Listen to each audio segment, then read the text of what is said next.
Welcome to the Fleet and Family podcast series.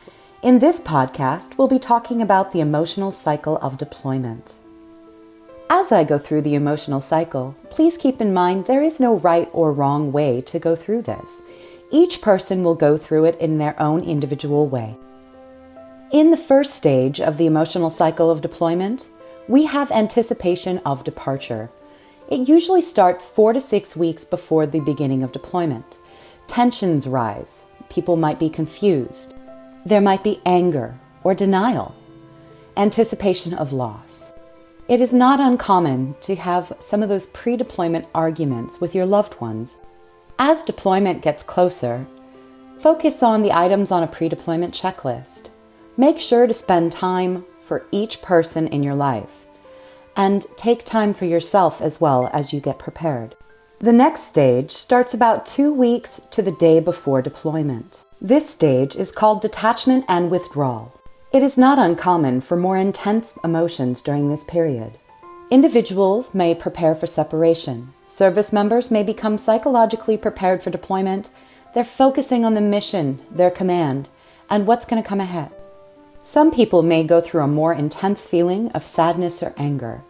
Those pre-deployment arguments may get more severe. It's easy to blame the people around you, especially when the deployment is coming up. It's also a defense mechanism.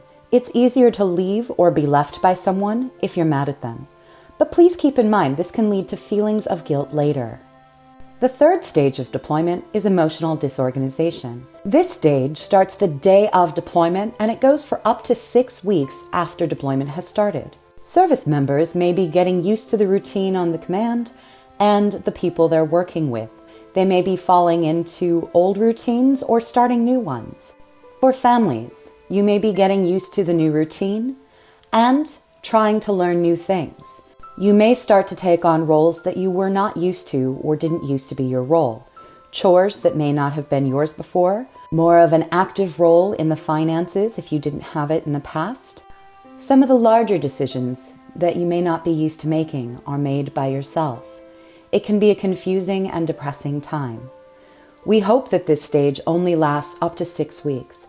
If after 6 weeks you are still depressed, disorganized, or have trouble getting into a new routine, we ask that you reach out for assistance. You can contact Fleet and Family, Military OneSource, or your medical professional for help. Stage 4 of the emotional cycle deployment is recovery and stabilization.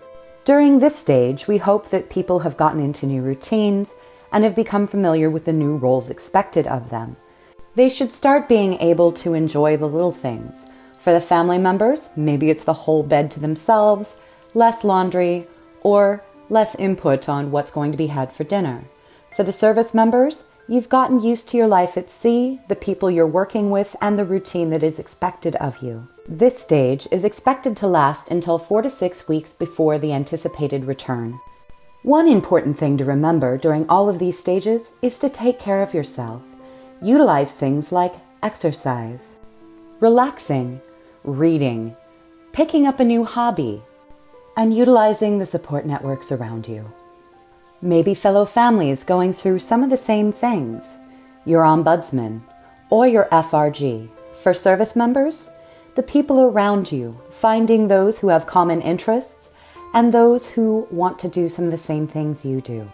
A few additional resources may be talking to other shipmates, your command leadership, your chaplain, utilizing some self-help books, or communicating with loved ones back at home.